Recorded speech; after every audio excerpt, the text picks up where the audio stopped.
খিচুড়ি প্রসাদ করে দেব। যাও যাও, তুমি নগরে গিয়ে কিছু মাধুরী করে নিয়ে এসো। ও গো প্রভা, তুমি আমায় বলবে আমি তবে যাব?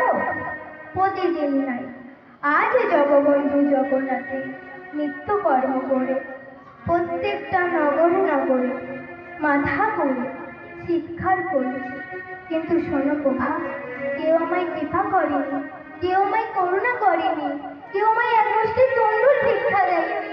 প্রভু, হ্যাঁ প্রভা, আমি যার দরজায় গিয়ে দাঁড়িয়েছি, আমাকে দেখা মাত্র যে গিয়েতে যে ছেলে বুড়ো কর্তাকে নিয়ে ভিতর থেকে তারা বলতে শুরু করেছে, ছি ছি সত্যানন্দ, নিত্য নিত্য তুমি জগবন্ধু জগন্নাথের নাম করো, তোমার স্বভাব হয়েছে না অভাব হয়েছে?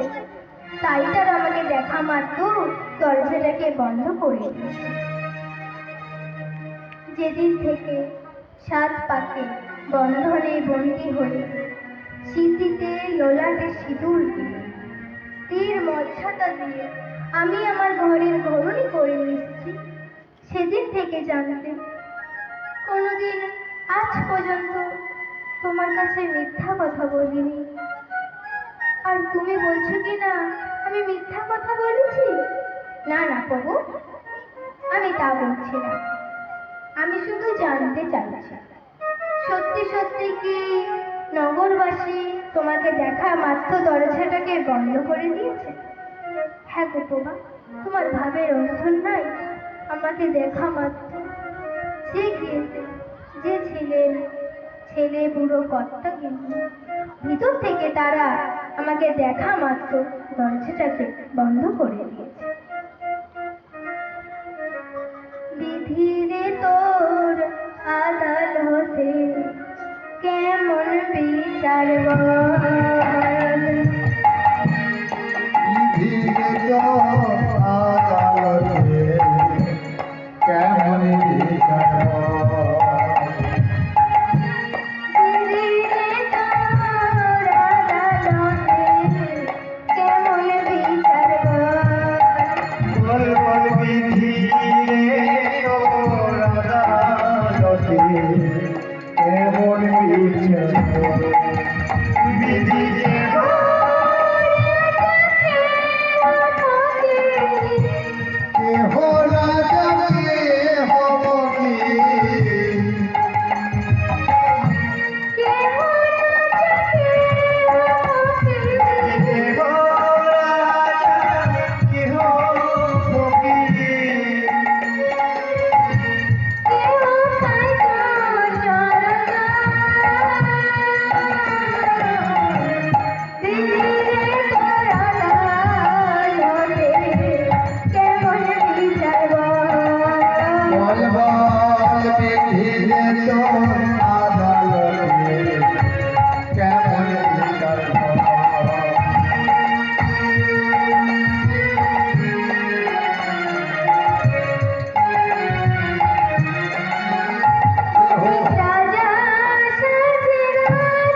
হ্যাঁ গো গোমা, নগরবাসী আমাকে দেখা মাত্র ভিতর থেকে দরজাটাকে বন্ধ করে দিল।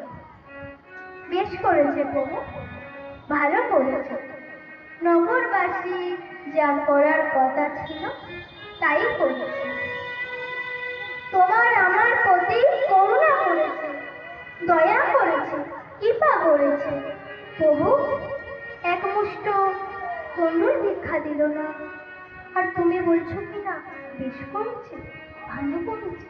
হ্যাঁ প্রভু, একবার ভেবে দেখো, নগরবাসী হয়তো তোমার আমার জন্য দরজাটাকে বন্ধ করে দিয়েছে, কিন্তু যার জন্য তুমি পরের দরজায় গিয়েছ, সেই জগবন্ধু জগন্নাথ কি তোমার আমার জন্য দরজাটাকে বন্ধ করেছে? সে যে ভক্তদের ভগবান, ভক্তের নির্মত ভগবান। ভক্ত তার পা, ভক্ত তার মন। ভক্ত ছাড়া কি তিনি কখনো থাকতে পারে? তুমি আমি যেমন ভগবানের শান্তিতে লাভ করতে চাই, ভগবানও দেখতে চান ভক্তের শান্তিতে লাভ করতে।